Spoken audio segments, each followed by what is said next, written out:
ارثر بيشوب من اذكى واخطر القتله المأجورين اللي تقدر تشوف في حياتك. اي مهمه كتعطاه كياخذ الوقت الكافي ديالو باش يبحث ويدرس لي ديتاي ديالها، كيخطط للصغيره والكبيره مع توقع جميع الاحتمالات باش في الاخير تبان الجريمه على انها غير اكسيدون، وفي بعض المرات يقدر يمسحها في شي واحد اخر. ارثر كان خدام مع منظمه خفيه كيترأسوها جوج ديال رجال الاعمال، هاري ماكينا ودين ساندرسون. المهمه التاليه ديالو غتكون اغتيال واحد المهرب كبير وخطير في كولومبيا. المهمه ما غاديش تكون سهله حيت خونا الحراسه اللي عليه مشدده ديال بصح. من بعد ما درس ارثر الخطه ديالو بطبيعه الحال غادي يتوكل على الله. خونا ديك الساعه غيكون في القصر ديالو، غيهبط يضرب واحد العومه شويه غادي تبان ليه واحد المكانه لتحت في البيسين. رويال اوك اوفشور، الثمن ديالها كيوصل 17000 دولار، من بين اكبر نقاط ضعف ديالو. وبطبيعه الحال ارثر كان دارس الخطه ديالو على حساب هادشي. مع غادي يهبط خونا غيقول له ارثر عليك كنقلب، وغيزيرو تماك حتى غادي يموت غارق. ولكن المهمه مازال ما سالاتش، خاصو يامن لراسو الطريق باش يهرب من غير ما يشوفو شي واحد، حيت البلاصه تماك كلها حراس. واحد فيهم غيشوف خونا ما كيتحركش فوق الماء غيشك بلي القضيه فيها شي خله، ولكن ارثر غادي يحرك ليه يديه من التحت بحال هو اللي كيعوم باش يقطع ليهم الشك. وما هي الا لحظات حتى غادي يعرفوا بلي خونا مات وشبع موت، غادي تبلبل تماك ديال بصح. وهنا غادي يستغل ارثر الانشغال ديالهم وغيهرب غير بالريط من غير ما يجري معاه شي واحد. فاش مشى لدارو غادي يقرا في الانترنت بلي مهرب المخدرات هورهي لارا مات غارق في البيسين ديالو، يعني لا عين شافت ولا قلب وجع.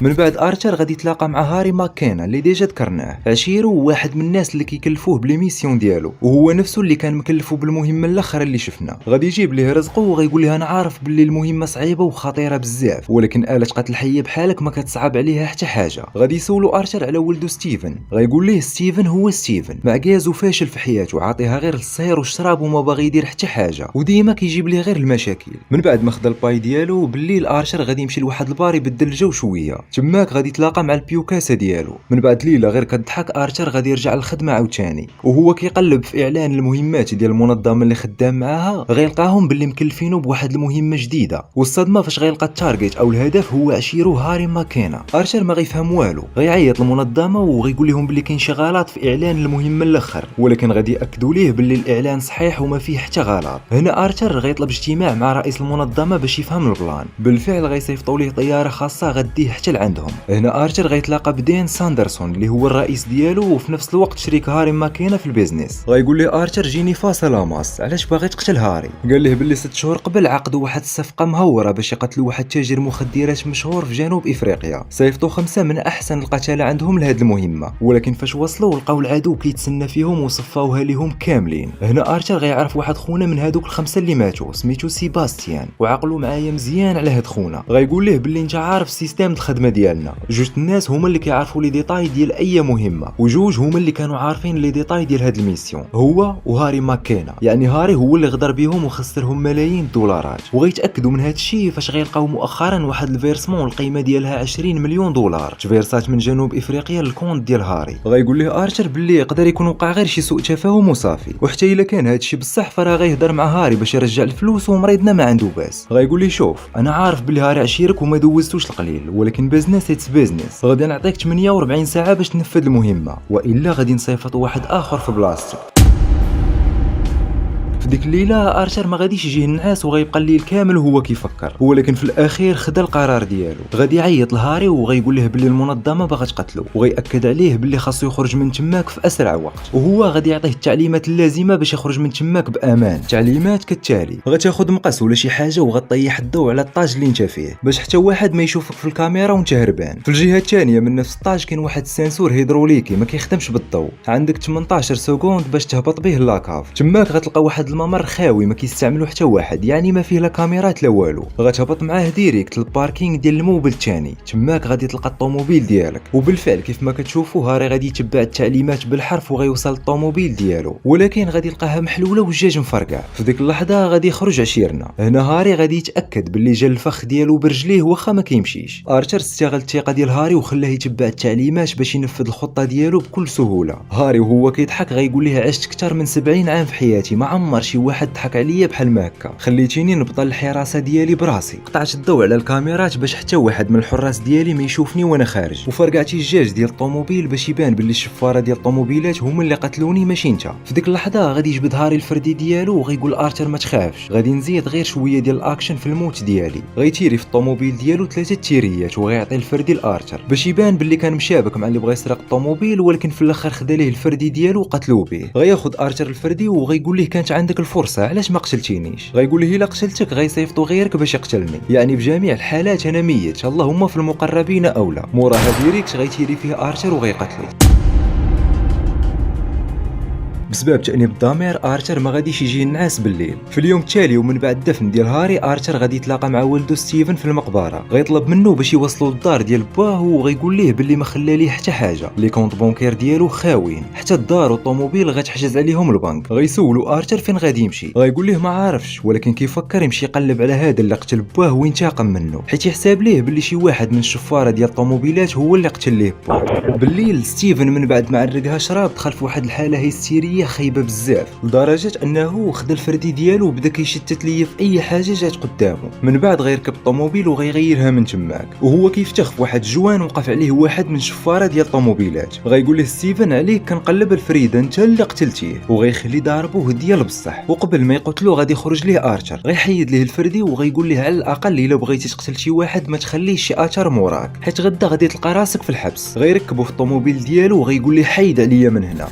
في اليوم التالي ستيفن غادي يمشي عند ارثر، غيقول ليه باللي عارف الخدمه ديالو شنو كانوا كيديروا هو وباه، وعارف باللي هاري كان هو المينتور ديالك، كان دايرك بحال ولده وديما كيفضلك عليا انا، ودابا من بعد ما مات وما خلى ليا حتى باش نقي سناني، المزيان الوحيد اللي غترحم عليه به هو تعلمني الحرفه. ولكن ارثر ما مساليش لهاد اللعب ديال الدراري الصغار، داكشي علاش غادي يرفض بالرجوله. ارثر مازال ما كيجيهش النعاس بسبب تانيب الضمير، داكشي علاش غيشوف باللي المساعده ديالو لستيفن تقدر تخفف عليه الحمل شويه. بالفعل غيعيط ليه وغيدير معاه يتلاقاو مع 7 الصباح. بالفعل غادي يتلاقاو في الصباح وغيبدا ارثر يدرب في ستيفن، غيشرح ليه باللي الا بغى يولي قاتل محترف خاصو يعرف ويلتزم ببعض القواعد المهمه. هاد الخدمه اللي كنديرو كتعتمد على العقل اكثر من القوه، يعني كلشي على المايند سيت. تير بالفردي ماشي شي حاجه اللي صعيبه، المطايفه كطايف غير الا حصلتي في الاخر، ولكن اصعب حاجه هي تحط خطه احترافيه اللي غتبدا وغتسالي بها المهمه ديالك بكل سهوله، وديما سهلها تسهل وما عمرك دير فيها نزق، حيت غادي غير تخرج على راسك في الاخر. من بعد ما تعلم ستيفن المهم غادي يدوزو للتير بالسلاح. ارثر غادي يدرب ستيفن على جميع انواع الاسلحه ابتداء من الفردي حتى السنايبر، حتى غادي يولي ناضي ديال بصح. من بعد غيعطيه واحد الكتاب فيه شي 900 ورقه تقريبا كيهضر على جميع انواع الطرق المختلفه اللي كيموت بها بنادم. وبالفعل ستيفن غادي يقرا الكتاب وغيتعلم منه بزاف ديال الحوايج، ونهار على نهار المستوى ديالو غادي وكيتحسن. من بعد ارثر غادي تجيه واحد المهمه جديده، داكشي علاش غادي يدي معاه ستيفن باش يشوف داكشي عن قرب، ومن هاني تيقصح قلبه شويه. المهم الهدف ديالهم غيكون واحد تاجر ديال الاسلحه، كان كيبيع السلاح للعصابات وتجار المخدرات. غادي يمشيو لعندو على اساس باغيين يتقداو السلاح، غيخليه ارثر حتى غيغفل وغيشنق عليه حتى غيموت. من بعد علقوه وحط قدامه واحد الفيديو اباحي، الحاجه اللي فسرها ستيفن على انها خنق ذاتي اثناء الاستمتاع، هي طريقه من طرق الانتحار او كتؤدي للانتحار وكتسمى باسفيكسيوفيليا. وهنا غيبان لينا باللي ستيفن حفظ الكتاب اللي عطاه ارثر عن ظهر قلب. فاش تاكد ارثر باللي ستيفن دوز ستاج ديالو على اكمل وجه قرر يدخلو لسوق الشغل، داكشي علاش غادي يعطيه اول مهمه. الهدف ديالو غيكون واحد القاتل ماجور خطير خدام مع منظمه اخرى، يوميا كيجلس في واحد القهوه من 9 حتى ل 10 الصباح. ارثر غيقول ليه الهدف ديالك ما غاديش يكون ساهل، حيت الا حسيتي براسك مدرب في اعلى مستوى فراه هو مدرب ومحترف اكثر منك، ولكن عنده جوج ديال نقاط ضعف، كلاب شيواوا والشباب الصغار. يا سيدي كيف ما سمعتي يعني خونا. ارثر وستيفن غيبداو الخدمه. اول حاجه غادي يشري ليه ارثر واحد الكلب ديال شيواوا، وغيقول ليه بلي خاصك تهلا فيه وتدريسيه وتشري ليه حتى الماكله. من بعد غادي يولي يمشي يجلس في نفس القهوه اللي كيجلس فيها خونا، غيشد قهوه كحله وغيحل السودوكو في الجورنال، وغيمشي على هذا البلان ساعه في النهار يوميا لمده 6 ديال السيمانات. بالفعل خونا غيجري مع ستيفن وغيتعرف عليه وغيعرض عليه يخرجوا يسهروا بالليل ويشربوا شي حاجه. بالفعل ستيفن غادي يوافق، وهنا فين غتكون البدايه الفعليه ديال المهمه ديالو. غيعطيه ارثر واحد المخدر، 2 قطرات غادي غير يدوخو، ولكن 6 القطرات غادي توقف ليه القلب ديالو في مده لا تقل على 3 دقائق. هنا ارثر غادي يوصيه باش يثبت ويدير داكشي اللي كيقول ليه وما يزيد شي حاجه من راسو، واهم حاجه سهلها تسهل ما يكريز يا صاط.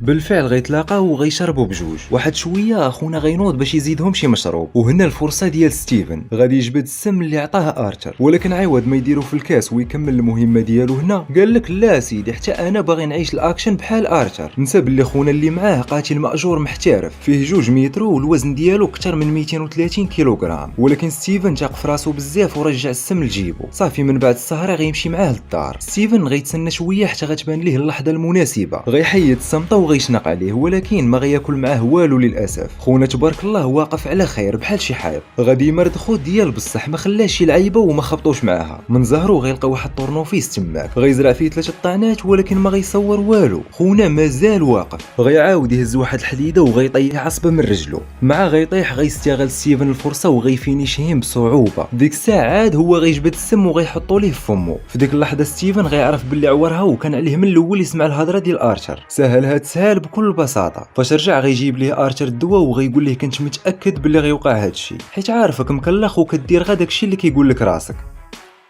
من بعد دين غادي يعيط لارثر وغيقول ليه خالفتي الاتفاق معانا وصيفتي واحد اخر ينفذ المهمه في بلاصتك. غيقول ليه ارثر الاتفاق الوحيد اللي بيناتنا هو تفاليد المهمه وناخذ انا رزقي، نخدمها انا ولا واحد اخر ماشي سوقك انت، واصلا هذا اللي خدمها انا اللي مدربو على يدي ما كاينش فرق بيني وبينه. غيقول له دين هاد خونا اللي مدربو انت على يدك في خبارو باللي انت اللي قاتل باه. ارثر غيجمع معاه في هاد اللحظه وغيقول له خلينا في الخدمه راه ما عنديش مع قوه الهضره بزاف. دين في ديك اللحظه غيقترح ميسيون جديده والهدف هو هاد خونا سميتو فون، واحد من هادوك السبابطيه ديال التنميه البشريه ومسمي راسو المسيح ديال هاد العصر، وكما تجري العاده الناس متيقاه ومامنه به. وبطبيعه الحال مورا هادشي خونا مدخل الزبابل ديال الفلوس. المهم الخطه ديالهم كالتالي، كيف العاده طريقه الموت ديالو غتكون بسيطه وخاليه من الشبهات. ستيفن غيقترح باللي دقه ديال الادرينالين في القلب غتفينيشهم في 3 دقائق. غيقول له ارثر باللي الادرينالين ماشي بديك الفعاليه حيت غير واحد من اصل 4 كيقتلهم هاد البلان، ولكن فاش غيجيو الاسعاف وغيلقاوه مغيب اول حاجه غيديروا هي غيعطيه برا ديال الابينيفيرين، وهاد الابينيفيرين فاش كيتخلط مع الادرينالين كيولي خطير ديال بصح. وهنا غيبان باللي لومبيلونسي هما اللي قتلوه. غيوصل نهار الميسيون غيتوكلوا على الله وغيبداو الخدمه. بالحبال غيطلعوا للطاج اللي فيه خونا وغيهبطوا للشومبر اللي هو فيها عن طريق ممرات تهويه، وغيطلقوا ليه واحد سبايكام ديريكت للشومبر. في ديك اللحظه غيدخل خونا مع الطبيب ديالو وغيطلع الشريف مول البركه مدمن وكيدق واحد الهرمون، وعلى ما قال لنا ارثر هاد الهرمون كيبطل التاثير ديال الادرينالين، يعني الخطه اللي كانوا غيمشيو عليها ما بقاتش خدامه. ولكن مادام وصلوا لهاد النقطه فراه خاصهم ضروري يكملوا المهمه ديالهم باي طريقه. في نفس اللحظه الطبيب ديالو غيجيه تليفون وغيخرج من تماك. غيستغل ستيفن وارثر الفرصه وغيخرجوا عنده، وبلا تعطال غيزرعوا ليه ديك سبايكام في المعده وغيخنقوه بها حتى غتخرج ليه روحه، وغيرجعوا لبلاصتهم بحال ما كاين والو. مورا ما دخل الطبيب لقى خونا طايح بطانه ما فهم والو. غيعيط على الحراس ديالو في الوقت اللي ستيف وارثر مازال مخبين ورا المرايه، وعلى غفله ستيف غيطيح ليه واحد الكرو من تماك، وها اللي ما بغيناش. الحراس غيشكوا باللي كاينه تماك شي خله، مع غيبغي واحد فيهم يقلع المرايه غيجيبوا ستيف هيت شوت وغتبلبل ديال بصح. ارثر غيهرب من جهه وستيف من جهه اخرى، واي واحد جا قدامهم كيطيروا ليه شاديه من راسو حتى غيتلاقاو في السطح ديال الموبل. بالزربه غيربطوا الحبال وغيتلاحوا من تماك، وهما هابطين القرطاس كيصب عليهم من الفوق بحال الشتا. داكشي علاش غيفرقعوا الجاج وغيدخلوا للشومبر اللي قدامهم. موراها غيتخلطوا مع الناس اللي هربانين حيت القضيه تبلبلات في الوطيل، وكل واحد غيغيرها من جهه حتى يتلاقاو من بعد. ارثر غيقصد المطار وتماك بالصدفه غيجري مع واحد خونا اللي هو نفسه سيباستيان اللي قالوا له باللي مات في المهمه اللي غدرهم فيها هاري، ومادام هو مات في الميسيون فاشنو كيدير هنا؟ يعني القضيه فيها شي خله ماشي هي هذيك.